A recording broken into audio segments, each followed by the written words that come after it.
pag-uusapin natin kung magkano nga ba yung nagastos ko pag-apply dito sa Taiwan. Nung nag-apply ako dito sa Taiwan, yung nagastos ko talaga nasa 100k plus. Kasama na yun kasi pagka kunwari nakapasa ka na sa in-applyan mo na agency, yun, hingan ka kasi ng iwan ko lang sa ibang employer kung meron silang placement fee. May placement fee kami, 70k yun. Yung agency ko nga pala guys, GS Contractor, kung sa Cebu ka man. So GS Contractor, legit yan guys. Saka sa Maynila din, may GS din doon.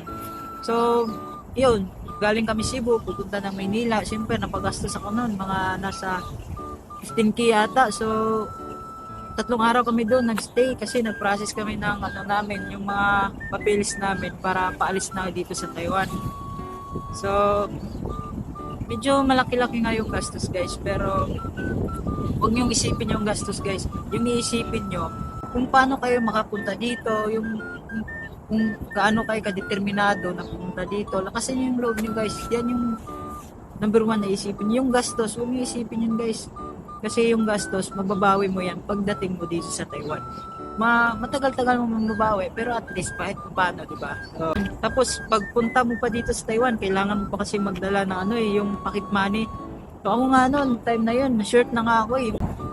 So yung pagpunta ko na dito sa Taiwan, yun yung pinakamahirap na part guys, kasi yung pera na ko, pocket money, nasa 1.5 lang.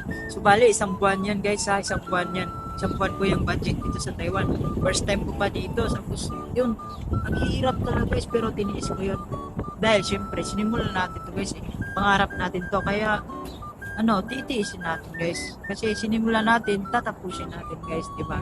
So sa mga gustong magtanong, just comment down below and sasagutin natin yan guys. So, huwag nyo naman kalimutang paki-follow, like, and share nitong video natin guys. So, yun na muna guys. Bye-bye!